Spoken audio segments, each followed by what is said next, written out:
Marami tayong mga kapatid na kinakailangan isama sa panalangin mga kapatid before after natin basahin ang ating text mga kapatid. Let us include those brethren, mga kapatid na nangangailangan po ng ating panalangin mga kapatid.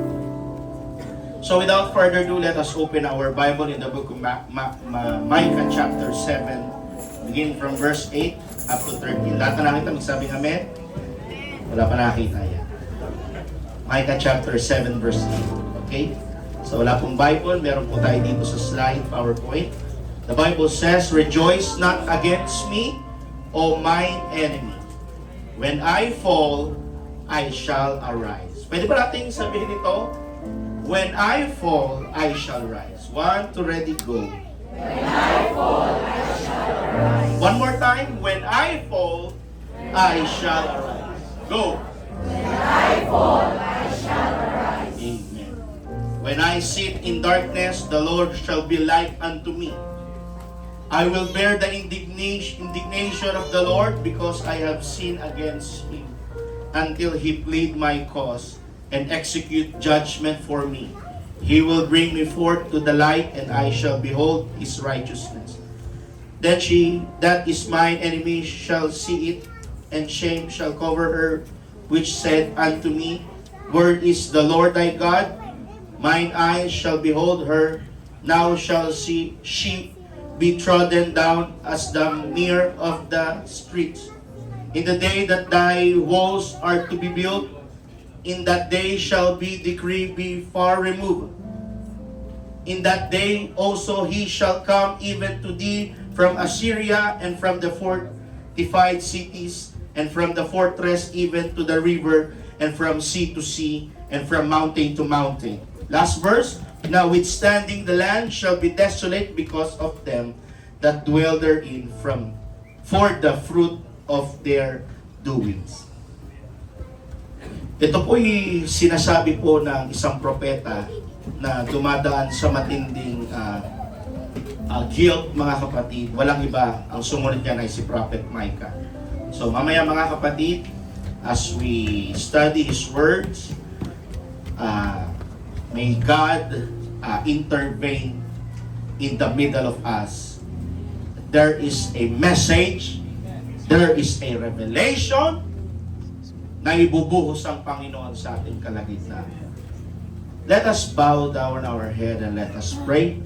Mahabagi naming Diyos na makapangyarihan sa lahat. Nakikita mo ang lahat ng pangangailangan ng iyong mga anak. Ito man, Panginoong Hesus, ay pinansyal, material, emosyon, pisikal na kalakasan, o spiritual na kalakasan, Panginoong Hesus. Lord, hallelujah, sa umagang ito, Panginoong Hesus, lumalapit muli kami sa iyo nang meron kong pagpapakumbaba at umaasa sa iyo mga biyaya, habag, at for your favor, O God. Dalangin ko po, Panginoong Hesus, na kikilos ka sa umagang ito, Panginoong Hesus. Lord, we bind the devil in your mighty name. We rebuke every kinds of strongholds, na anumang mga balakid, mga malaking pader sa aming harapan, Panginoong Hesus, na siyang pumipigil, O God, hallelujah, sa malaya mong pagkilos. Lord, open our hearts, our mind, our thoughts, O God, hallelujah, upang malaya kang makapag-penetrate ang mga salita mo sa aming mga puso. Magkaroon ito ng sugat sa aming mga puso, O God. Convict us once again, O God, with your words. Huwag mo pong hahayaan na mamatay ang aming alab, Panginoong Hesus, ang aming pag-ibig sa iyo. Lord God, turuan niyo po kami magpasakop, sumunod sa iyong kalooban. Hallelujah, dahil wala po kami magagawa kung wala po ang iyong pangunguna. Lord, we plead into your presence. Amin pong nilalapit sa iyo, Panginoong Hesus. Sister Chari Galio, Panginoong Hesus, Lord, I pray right now, pagalingin mo siya. Gawin mo pong normal ang kanyang blood pressure in your mighty name, O God. Hallelujah. Lord, nakikita mo ang struggle niya, Panginoong Hesus, sa kanyang condition. Pero ikaw ay above sa kanyang condition, Panginoong Hesus. Ikaw ay higit sa lahat ng bagay, Panginoong Hesus. Extend your healing hands, O God. Victory, O God. this, oh God, in the name of Jesus. For the sister of Brother Arvin Custodio, Arlene Custodio, Panginoong Jesus, sa karamdamang na-stroke, Panginoong Jesus. Lord, hallelujah, ipaalala mo, iparamdam mo, Panginoong Jesus, ang iyong mayamang pag-ibig. Hindi ko man, Panginoon, kilala, Panginoong personal ang tao ito, pero ikaw ang higit na nakakakilala, Panginoong Jesus. Pagalingin mo siya, Panginoong Jesus, at patunayan mo na totoo ka, O God, hallelujah. In Jesus' name, also pray for the mother of Sister Raisa, Bella Cababrera, Panginoong Jesus.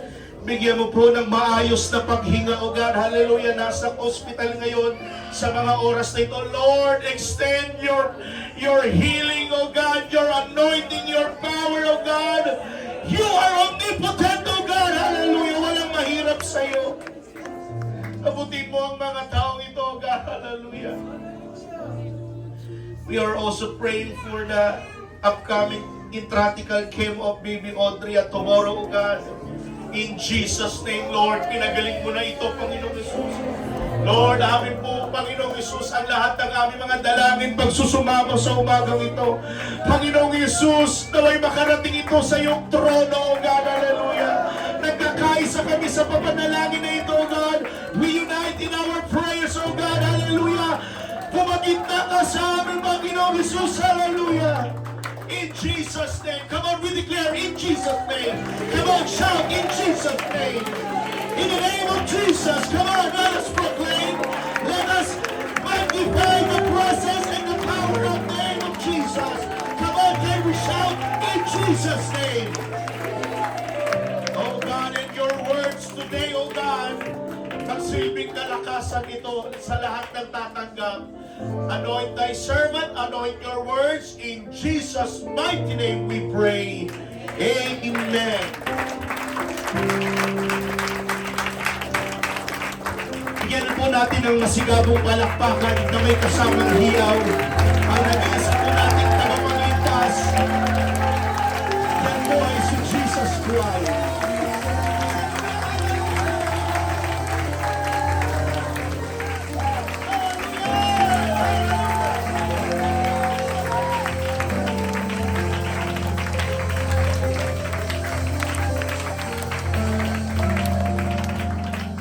Mamagat ako po ang mensahe ng ating Panginoon na nagsasabing, when you fall, don't stay down. When you fall, don't stay down. Kamayan mo ang iyong katabi at sabihin mo, huwag kang matutulog. Maraming salamat. Makakaupo na po kayo.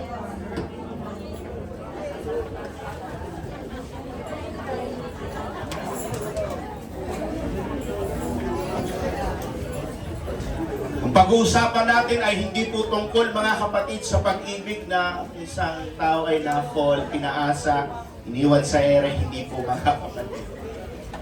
Hallelujah. Thank you, backup. Thank you, musicians. When you fall, don't stay down. Let's be honest, church. All of us have fallen at some point. Kasinungalingan, pandaraya, kalaswaan, ang hindi marunong magpatawad, ang hindi marunong magpasalamat, kawalan ng respeto, pagchichismis, pornography, kasakiman, at marami pang iba. Not just physically, but spiritually, emotionally, and morally. We fell into sin. We fell into discouragement. We fell into habits we promised ourselves we would never go back to. We fell after doing so well. And sometimes, mga kapatid, the hardest part is the fall itself. The hardest part, it's not the fall itself. The hardest part is staying down. Amen? Sometimes, staying down because of shame, staying down because people saw it, Nahihiya ka dahil maraming nakakita ng pagkakamali mo. Hello? Staying down because the enemy keeps reminding us of our past. Ang dyablo, mga kapatid, sabihin ko po sa inyo, expert niya po yan. Hallelujah! Makulit po ang dyablo, mga kapatid.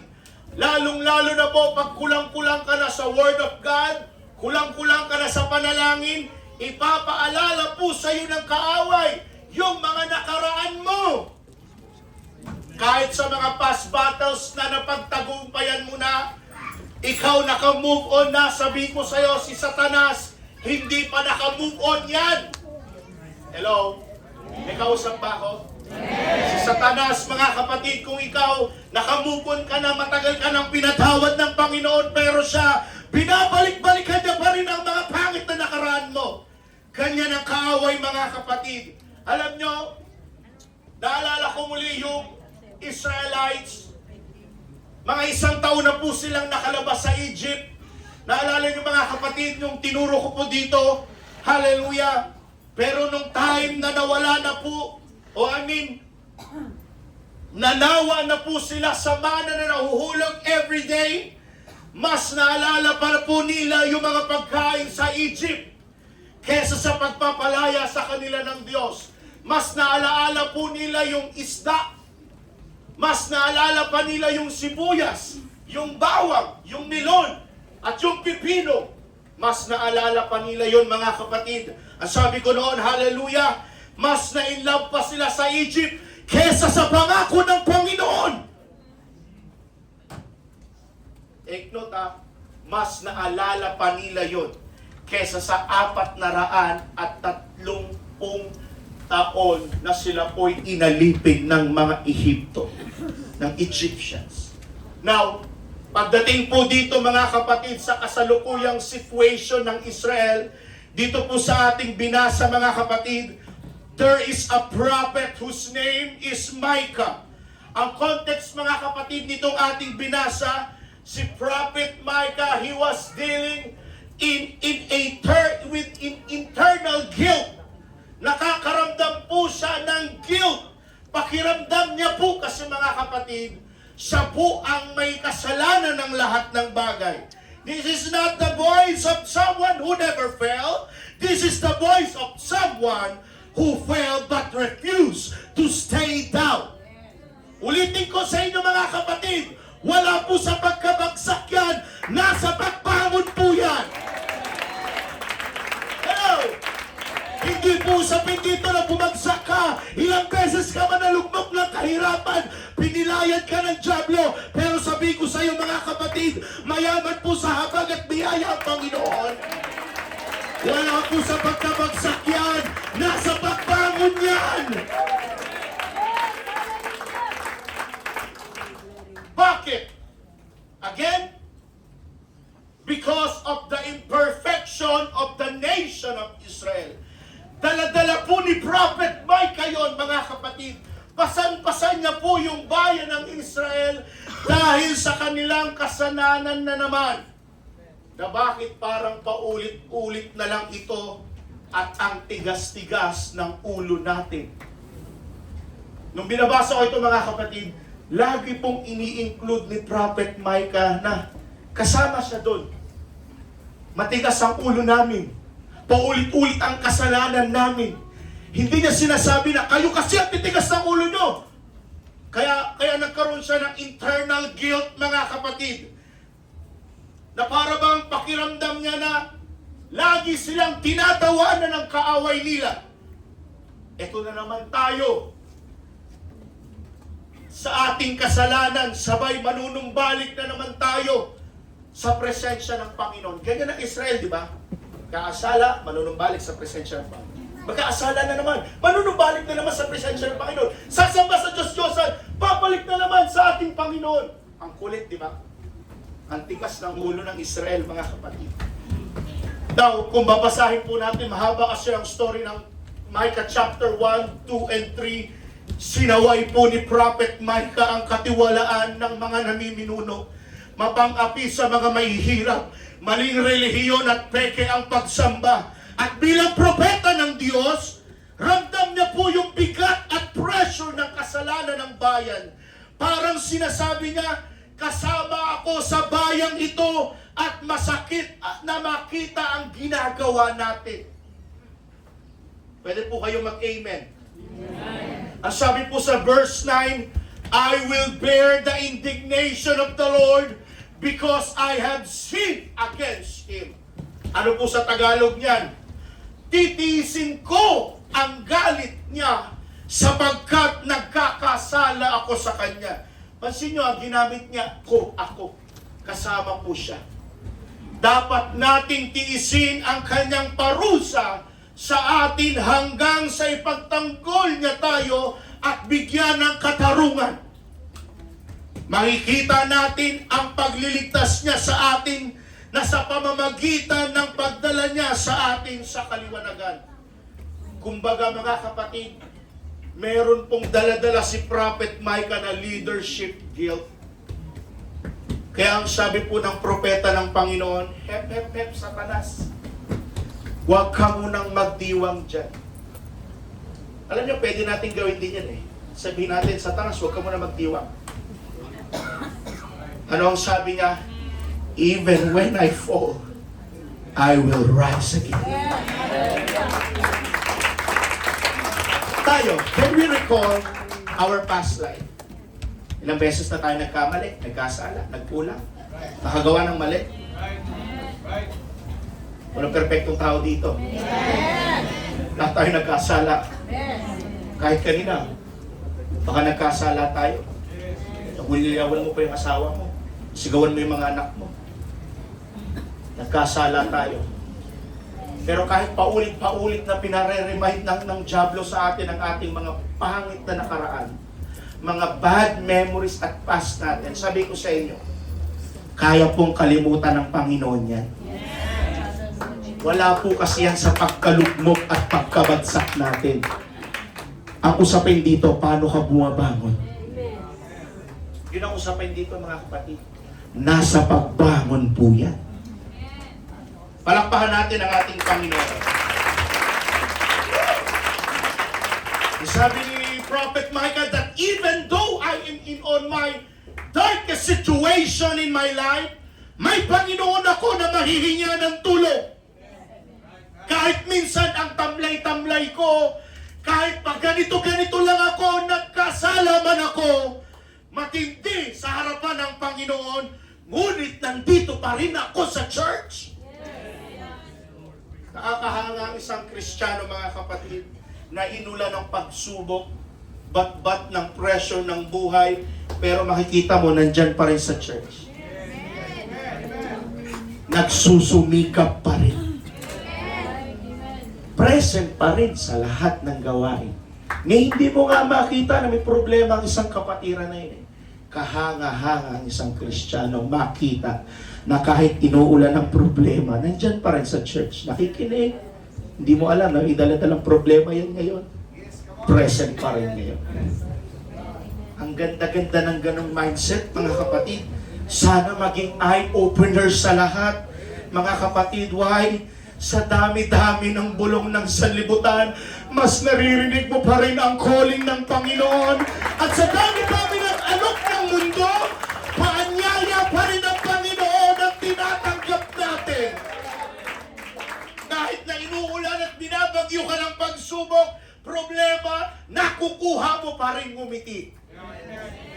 Ngiti nga kayo mga kapatid. Huwag naman kayo parang lagi nakasimangot mga kapatid. Nakakahawa kayo eh. Hallelujah. Hindi naman tayo mga kapatid. Alam mo, pag umingiti ang isang tao, parang nagbabawas siya mga kapatid ng problema sa katawan. Pag nakangitay tayo lagi, tingnan nyo, pag nakasimangot ka dun, parang ang dami mong problema, parang ang tumatanda. Di ba? Oo. Para mas bata pa si Jess sa'yo. Di ba? Oy! Di ba? Ganun lang yung mga kapatid eh. Kinakailangan maging masaya tayo, ngumiti tayo. Hindi yung parang, pambayad. Problemado ka, sakit ulo mo, gatuwa ka ng Diablo. Pero ikaw mga kapatid, nakangiti ka pa rin. Walang pambayad ng Meralco. Okay lang, maputulad. Pero sa likod ng isip mo, hindi to tama to. Hallelujah. Everybody say praise the Lord. Now, hindi sinabi ni Prophet Micah mga kapatid na ang sinabi niya, when I fall, I shall arise. Pero hindi niya sinabi that when I fall, I will quit. That when I fall, I will give up. That when I fall, I will no longer continue. Prophet Micah knows that sometimes if he feels worthless, God is worthy. I am limited by my weaknesses, but God is limitless. I feel useless, but God can use me. And I am not yet ready, but God has already prepared me. Ganyan ang mindset ni Prophet Micah mga kapatid. What a wonderful mindset, church. He did not say, when I fall, I will quit. Magbabackslide na ako. Wala namang nagbabago sa akin kahit nag-worship ako. Hindi. Hindi rin naman ako nagbo-boom sa negosyo ko. Di na ako mag-church. Hindi rin naman ako gumagaling sa aking karamdaman. Hindi na ako magsisimba. Nung nagsimba pa nga ako, pastor, kabaliktaran ang lahat ng nangyari. Pero ang sabi niya mga kapatid, even when I fall, I will rise again. When I sit in darkness, the Lord shall be light unto me. Alam niyo mga kapatid, crucial din sa atin yan. Bakit? Na kahit tayo po'y bumabagsak sa ating pagkakasala, alam mong babangon ka. Na kahit alam mong dumaan ka sa matinding pagsubok, alam mong makakalagpas ka. Sino dito ganyan mag-isip mga kapatid? Umuulan ng problema pero alam mong malalagpasan mo yan. May Panginoon kasi tayo mga kapatid. Come on, stretch out your faith. Increase our faith, Lord. Alam natin makakalagpas din tayo dyan. Hindi dyan nagkukonklud ang buhay natin. Can we declare it? Lord, malalagpasan ko ito. Lord, malalagpasan ko ito. Hindi ko man alam kung ano ang mga personal struggles mo. Pero sabihin ko sa inyo, one thing is for sure today, guaranteed 100%, malalagpasan mo yan. In Jesus' name. Come on, can we say in Jesus' name? Even if it hurts, meron sa ating mga mananampalataya na likas sa atin, kahit masakit at kahit mapait ang pinagdaraanan, meron pa rin sa ating kaisipan, Lord, hindi mo kami pababayaan. I know, Lord, you are in control. Naranasan nyo ba yan mga kapatid? Kayo, parang kanino kayo bumabangon? Nescafe. Parang kanino kayo lumalaban? Lalo na sa panahon na minsan wala kang pera, no? Masasabi mo talaga, Lord, hindi mo kami pinabayaan. Everybody shout, thank you, Jesus. Now, balikan natin yung issue muli ng nation of Israel. Na si Prophet Micah was speaking to the broken nation, ang Israel at Judah, mga kapatid, because of their sin. Micah was speaking to a broken nation. Israel and Judah were under God's judgment because of their sin. Sila ay napahiya, nasakop at nagkawatak-watak. Ang kanilang mga kalaban ay nagdiriwang. Sinasabi ng kanilang mga kalaban, tignan nyo sila, iniwan na naman sila ng Diyos. Tingnan nyo sila, paulit-ulit na lang. Tapos tingnan mo, babalik na naman sa Diyos nila yan para humingi ng tawad. Alam niyo ito, mga pangunahing kasalanan ng nation of Israel sa panahon ni Micah. Makinig po kayo. Number 1, corruption. Pangalawa, injustice. Pangatlo, idolatry. At pang-apat, ito masakit, leaders were corrupt. Nung binabasa ko ito mga kapatid, grabe. Kung sa panahon, ilagay natin sa panahon natin ngayon, Mga pastor ang korap. Mga nagbibigay ng lasod sa iglesia. Grabe mga kapatid. Inuuna ang sariling kapakanan kaysa sa Diyos. Micah chapter 2 verse 2. Nandiyan ba, Franz?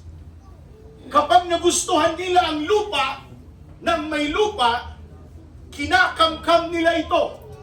Inaapi nila ang mga tao sa pamamagitan ng pandaraya upang maalipin nila ang pamilya ng mga ito at masamsam ang kanilang mga ari-arian.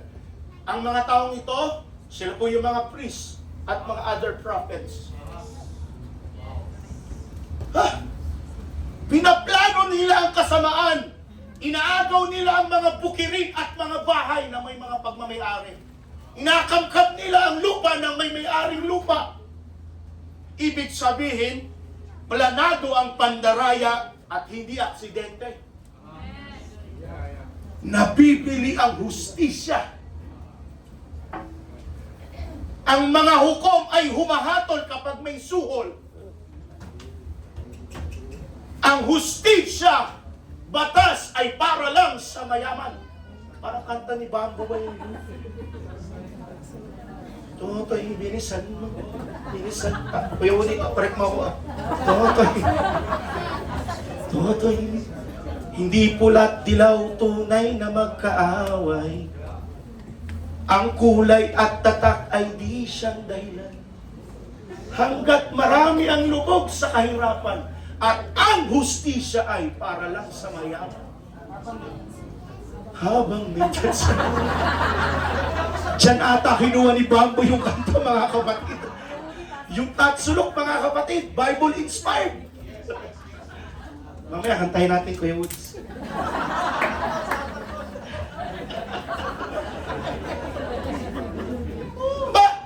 Yung hustisya sa panahon ni Prophet Micah, para lang sa may mga kaya, may mga mayayaman, para lang sa may mga ambag.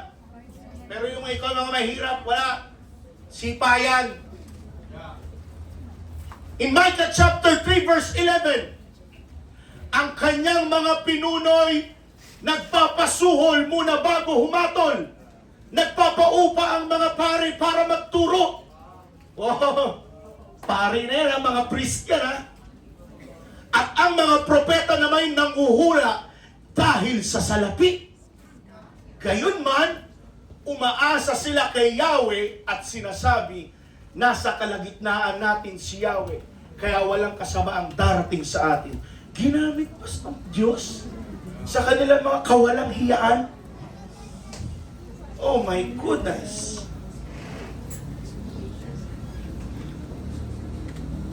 Kung may pera ka, may hustisya ka, no? Kung mahirap ka, shut up ka na lang. Parang ganun. Dito sa Micah chapter 3 verse 11, napansin ko, parang paid preaching ang dating. Depende sa bigay at depende sa mensahe. Pastor, kung mangangaral ka ng medyo masakit-sakit, ito lang ang ibibigay namin sa'yo. Pastor, pero pag ang pinapangaral mo tungkol love, oh my gulay, about pag-patience, mga impatient kami, konti lang ang itatights namin sa'yo. Pero pag ang pangangaral medyo masakit, natatamaan ang kanilang ego at pride, nababayaran ng salapi. Yung mga propeta nagpapabayad sa kanilang mga hula. Mga pari, nagpapaupa ang mga pari para magturo.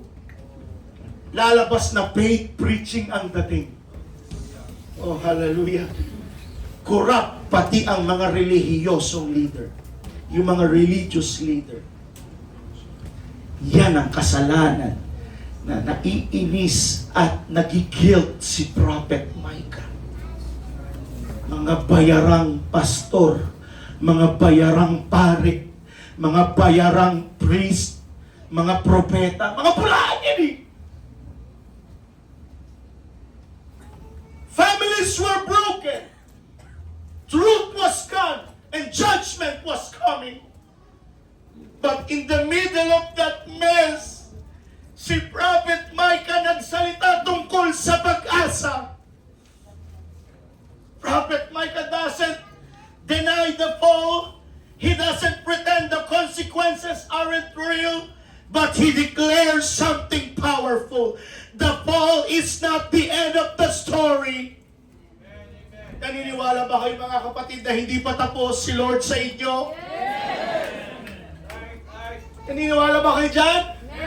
Na si Jesus ay hindi pa tapos sa buhay mo. Hindi pa siya tapos na magpalain ka. Hindi pa siya tapos na pagalingin ka.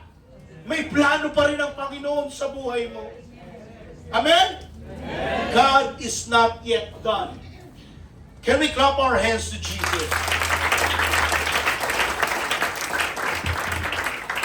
Falling, number one, falling is real, but staying down is a choice. Choice yun eh. Yung magpahalog mo ka talaga. Falling is real. Totoo yan. Nangyayari talaga sa lahat ng Kristiyan. Kahit nga pastor eh. Nahuhulog sa kasalanan. Pero, choice mo kung dun ka na lang. Ayaw mo na. Ayoko na magsimba. Ayoko na mag-pray. Wala naman nangyayari. Ayoko nang umatin dyan sa UPC. Wala nangyayari.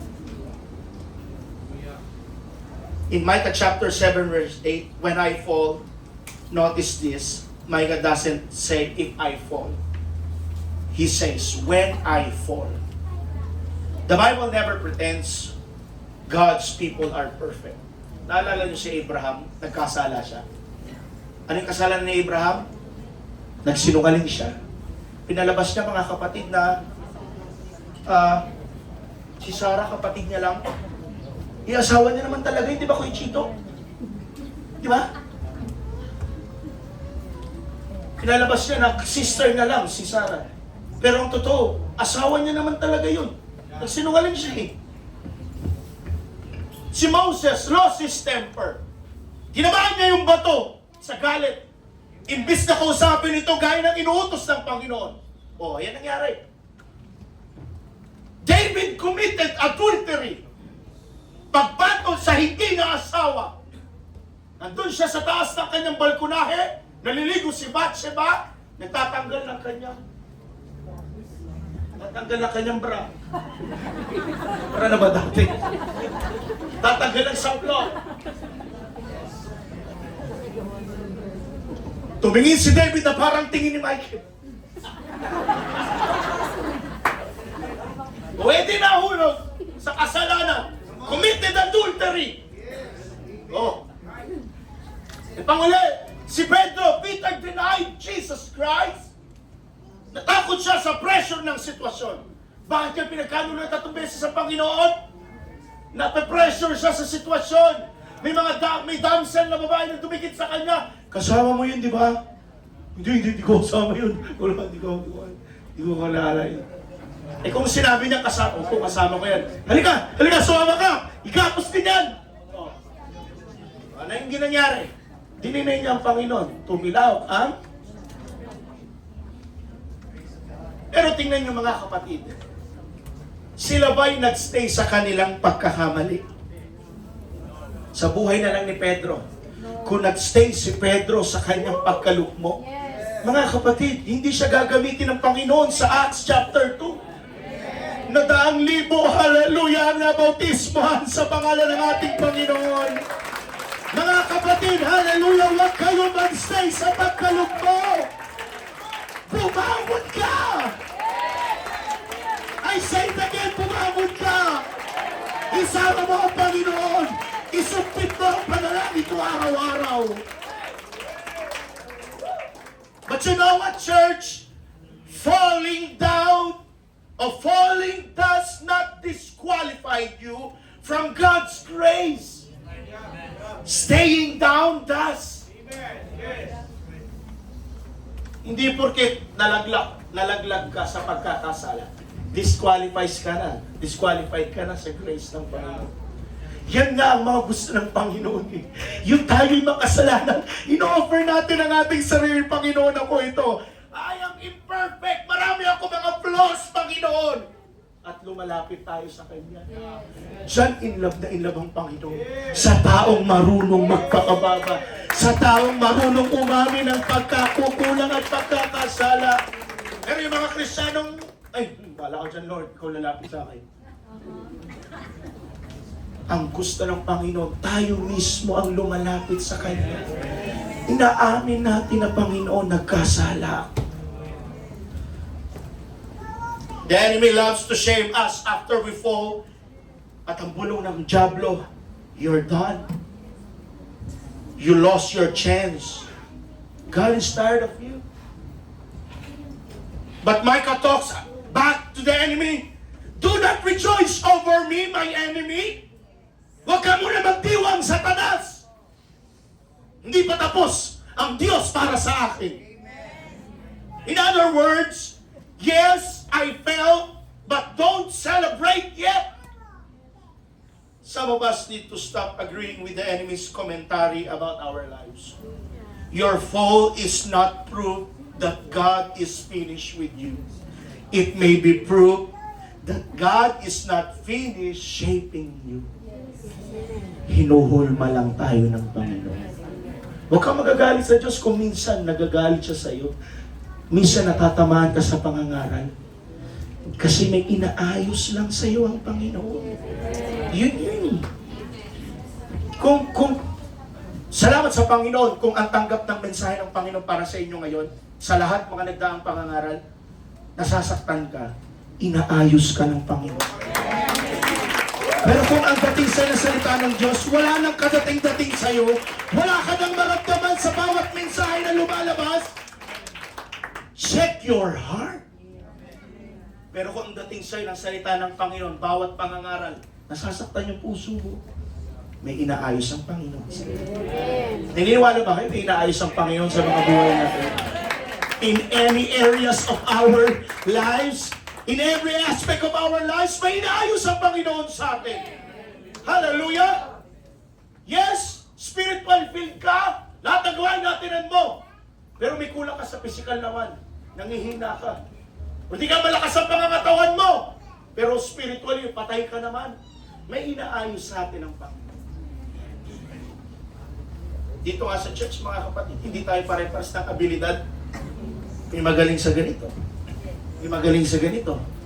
Mahina ako dito, malakas ka naman dyan. Malakas naman ako dito, yun naman ang kahinaan mo. Kasi niyo ang Panginoon, tumatawag talaga ng mga imperfect na tao, mga kapatid, no? Tayo, we are imperfect person, we are imperfect people.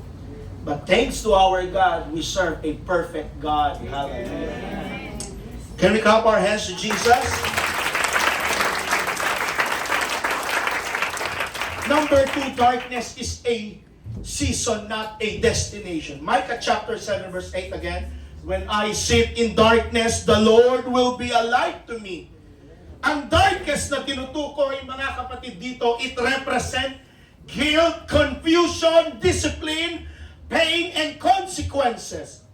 Micah admits he is sitting in darkness at sabi niya, kahit nasa kadiliman tayo, but he doesn't say he will live there forever.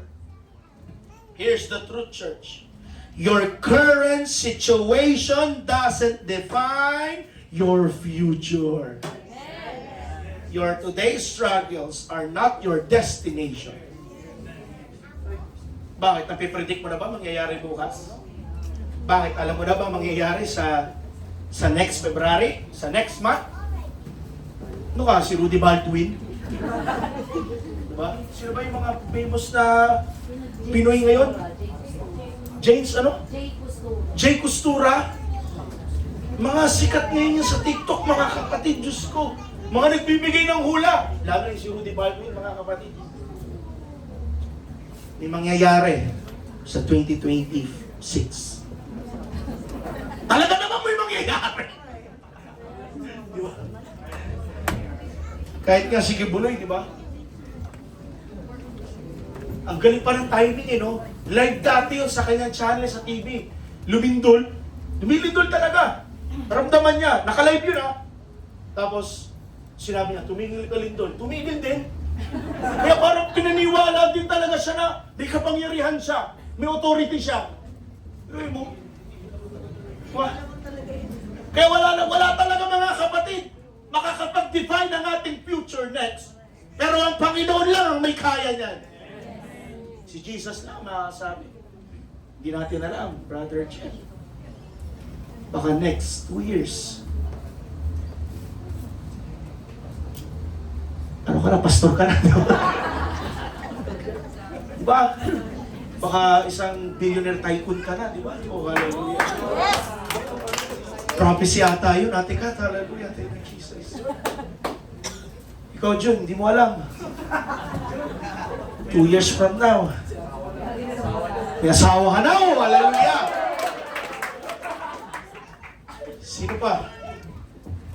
Mga young people na, Michael, ikaw, hindi mo alam. 2 years from now.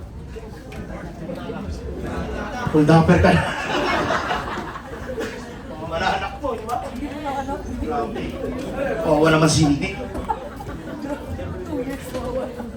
Now, darkness can feel permanent when you're inside it. But God specializes in stepping into dark places. Kapatid, kumawala ka dyan. Sa Genesis, God said, let there be light. There was light. In Exodus, He is the pillar of fire by night. John, the light shines in the darkness, and the darkness has not overcome it. You may be in the darkness right now, church. Emotionally tired ka, peer pressure ng buhay, spiritually dry, ashamed of your past decisions. But hear this clearly, mga kapatid.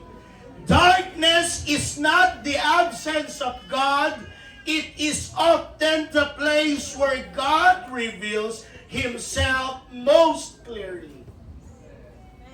Hindi po ibig sabihin na ikaw ay nasa kadiliman, wala na ang Panginoon sa iyo.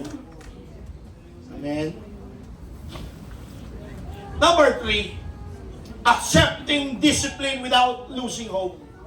Micah chapter 7 verse 9, I will bear the indignation of the Lord because I have sinned against Him. This is maturity, mga kapatid. Micah does not blame others. He does not excuse his sin. He owns it. Talagang, ako, akin to. Bilang propeta ng Panginoon, akin to. Alam niyo ang totoong repentance, nagsasabi ng, Lord, I accept the consequences, but I trust your character, Lord. You know what? Kahit hindi na nga maturity level, mga kapatid, maamin mo lang na nagkasala ka. Kaya ang patawarin ng Panginoon. Patatawarin ka ng Panginoon. Marunong ka lang umamin ng pagkakasala.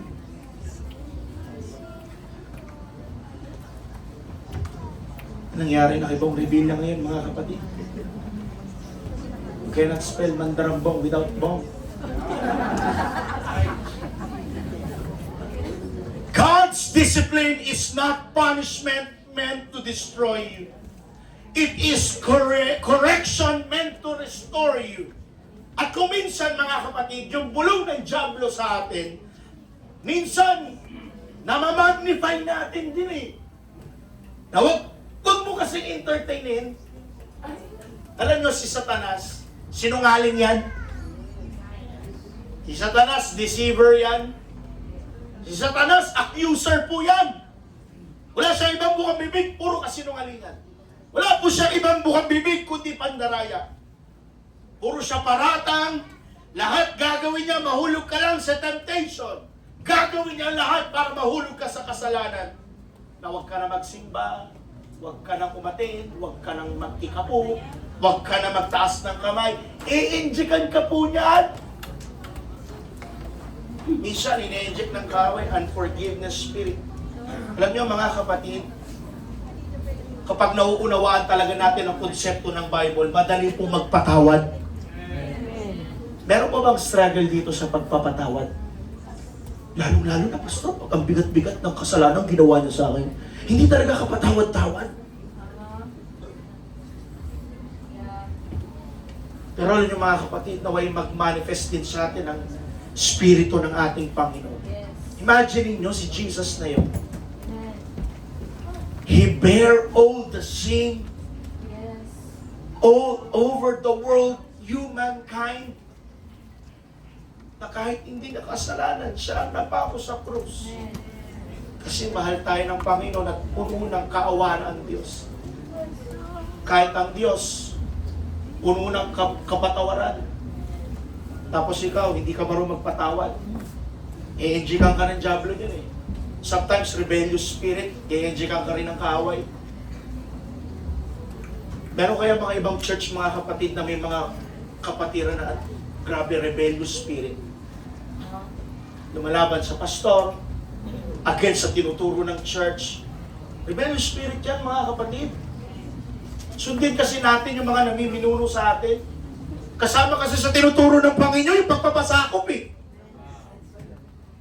Yung unsubmissive spirit, selfishness, kahit gaano ka pa ka-spiritually filled, alam ni Satanas na darating ang araw na manghihina ka, doon siya atake. Hindi po kasi umatake yan si Satanas, mga kapatid, kapag na Holy Ghost ka. Hindi umatake si Satanas, mga kapatid, kapag revival ka. Umatake yan, mga kapatid, kapag nanghihina ka. Umatake yan, mga kapatid, pag palamya-lamya ka na sa church. Ganyan, umatake yan, Diablo. Hindi, sabihin ko sa iyo, kapatid, hindi umatake yan kapag Holy Ghost filled ka, spiritually filled ka, umiiyak ka sa Panginoon, na alam mo sa sarili mo, you are redeemed, you are forgiven by your sin. Atake yan, Diablo, sa iyo. Sabihin ko sa iyo, pag nangihina ka, pag nasa darkest moment ka, diyan sumisilip ang kaaway. Sabihin nga natin, Satan, huwag ka magulo. Huwag mo sabihin na parang yung katabi mo yung unang gugulo sa'yo. Satan, huwag kang magulo, please. Now, the verse continue, until he pleads my case and execute justice for me, even while under discipline, God is still my defender. God is still your defender, church. Magtatanggol tayo ng Panginoon kahit ano mangyari. He correct you as a father, not condemn you as a judge. Amen. Tandaan nyo, darating ang araw na huhusgahan tayo ng ating Panginoon sa lahat ng ating mga nagawa. Lahat tayo haharap po dyan, mga kapatid. Lahat ng gising pa magsabing, Hallelujah. Hallelujah. Number 4, God will turn shame into a testimony. In Micah chapter 7 verse 10, then my enemy will see it and shame will cover her.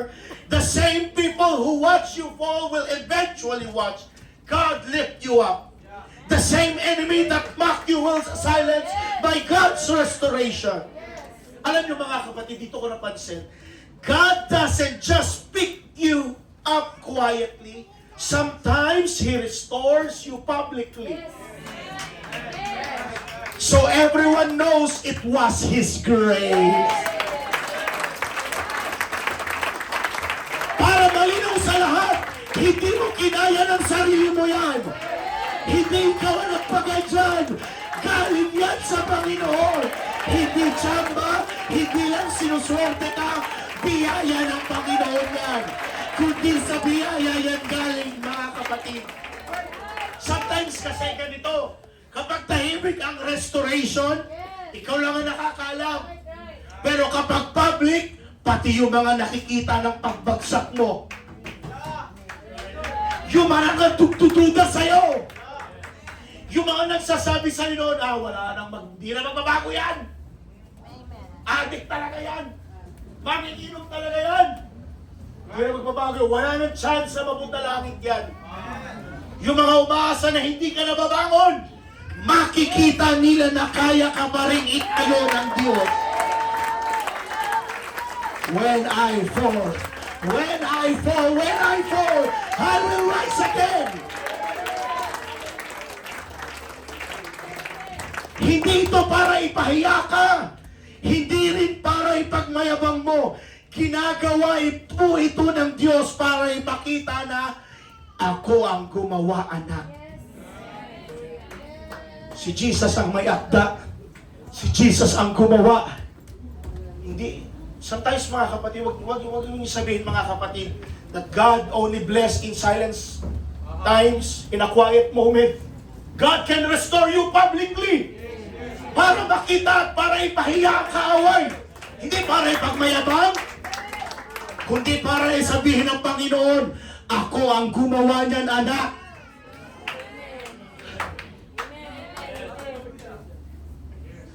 What does the Bible says? What does the song says? Let the weak say, I am strong. Let the poor say, I am rich. Because of what? The Lord has done it. Let the weak say, I am strong. Let the poor say, I am rich. Let the condemned, I am forgiven.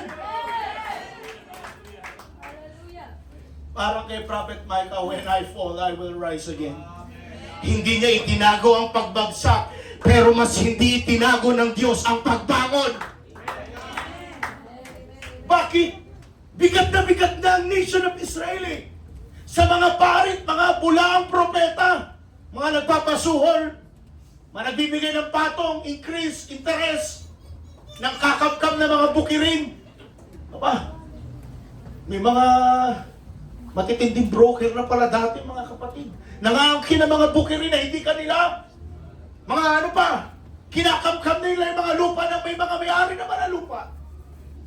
Kaya grabe yung pangangaral ni Micah mga kapatid. Nakakatakot. Isipin mo, sa panahon natin, i-apply natin ngayon, pastor pa mismo ang nangunguna sa kawalang hiyaan. Sa panahon nila. You know what mga kapatid, ang mga propeta ng Panginoon, nilagay ng Diyos yan, anointed by God, to watch the nation of Israel.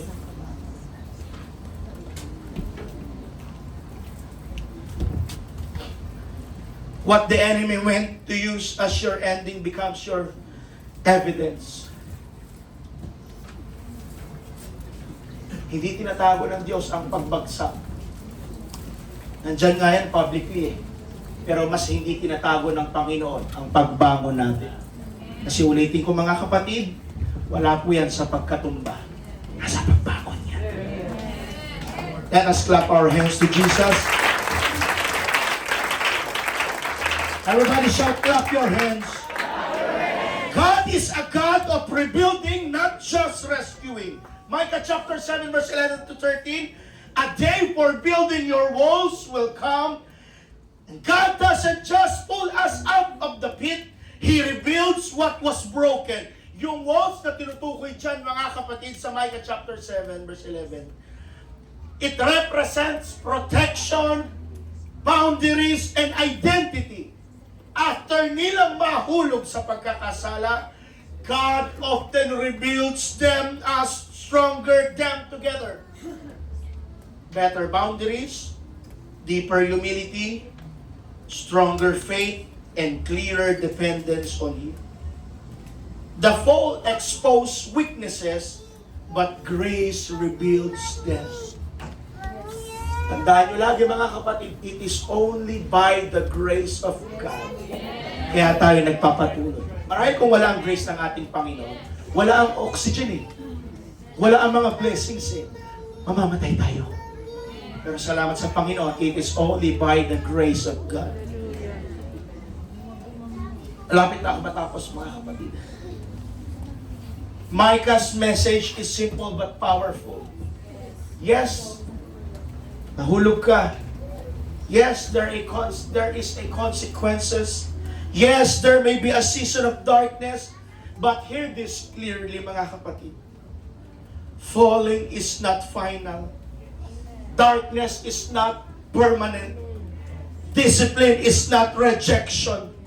So when you fall, mga kapatid, don't listen to the enemy.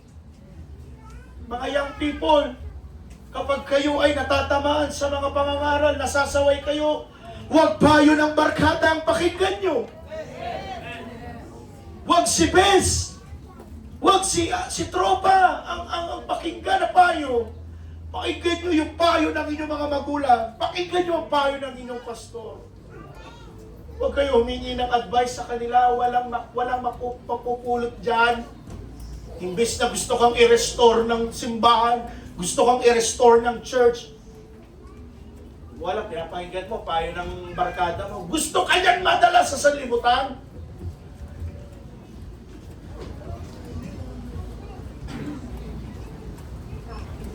Alam niyo mga kapatid, I am very blunt right now. I would like to mention a family. Let us come and ask in prayer for the Aban family. Nakikita ko mga post nila mga kapatid. I don't know kung makarating man sa kanila ito. Pero but my prayers is para sa kanila. Pakunti-kunti na lumalayo eh. And that is the dangerous church. Hear me. Yung pakunti-kunti tayo nawawala. Yung pakunti-kunting on and off sa gawain. That is a danger. Ang magulang, baka may mga anak kayo na hirap ng gisingin sa umaga.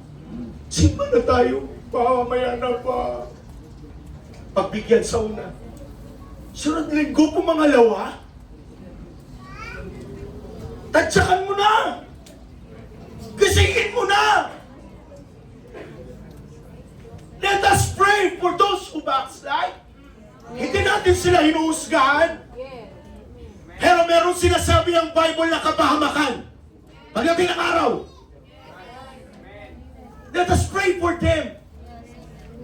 Napakunti-kunti nang nawawala. Nawawala na ang pagsamba. Nawawala na ang pagtitipon. Nawawala na ang kabanalan. Nawawala na ang apostolikong katuruan. Let us pray for them. God loves them. Kagaya ng pagmamahal ni Kristo para sa atin. Mahal ng Panginoon ang lahat ng tao. Wala exemption dyan. Pero nakakatakot pag mahulog tayo sa kamay ng ating Panginoon. Sabi niya po, John de Beloved yan eh. It is a fearful thing to fall in the hands of the living God. Kakatakot ang mahulog sa kamay ng ating Panginoon. Yung mga backslider noon, kung meron man kayong mention mga kapatid na wala na ngayon rito, na sila dati mainit, na sila dati yung nangunguna dito, ngayon wala na. Baka bulong na ng kaaway, bulong na lang sa libutan, barkada ang napakikinggan. Kung maaari mga kapatid, kung maabot nyo sila through social media, internet, just say, Brad, kapatid, sis, pinapanalangin kita. Lumakas sila. Nakakaawa mga kapatid, nakakaawa isang kaluluwang mahulog sa kamay ng Panginoon. Imagine niyo na lang mga kapatid, sa mismong core ni Jesus, sa kanyang mga apostol, nandun na lahat sila doon, unity, friendship. Friendship na sila ng Panginoon eh. Pero may nagtatraidor pa rin eh. May nagdadaya pa rin ang dyablo. Pasipas, simba ka na nga na simba niyan ha? Tumutugtog ka na niyan ha? May ministry ka na yun sa church ha? Minsan nakukuha pa rin ng dyablo ang ating atensyon. How much more yung mga tao wala na sa piling ng simbahan? Mas delikado ang buhay nila. Come on, mga kapatid, pray for your son, pray for your daughter, na pakunti-kunti nang nawawala sa church. Yes, come on, say it. I say it again, mahal sila ng Panginoon, pero merong sinasabi ang Panginoon, nakapahamakan. Time is running fast. Time is running fast. Malapit na ang propesiya. Ngayon pa ba tayo titigil? Ngayon pa ba tayo hinto na malapit na ang Panginoon? Come on, you build 10 years, 20 years, 30 years na naglilingkod sa Panginoon sa isang iglap. Wawalain mo lahat ng bagay na yon. Don't stop praying for your sons. Don't stop praying for your daughters, your children, your parents. Kumikilos ang Panginoon. Sabihin ko sa inyo, kumikilos ang Panginoon. Samahan din natin ang gawa. Amen. Lagi natin silang paalalahanan. Malapit ang Panginoon, mga kapatid. Malapit ang Panginoon. Can we close our eyes for this moment?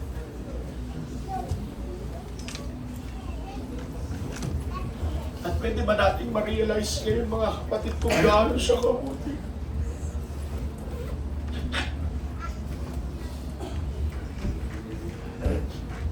Just like Prophet Micah, when I fall, I will arise. Because the same God who allowed the fall is the same God who promises to rise. Oh God, hallelujah. Inalaw man ng Panginoon na mahulog ka. Pero sabihin ko sa iyo, same God, same situation. Who promises na ikaw ay ibabangon muli. Lord, we admit we have fallen, but we refuse to stay down. Marami akong pagkakasala, Panginoon. Marami akong pagkukulang, Panginoon. Pero ako ito nagsusumikap, Panginoon.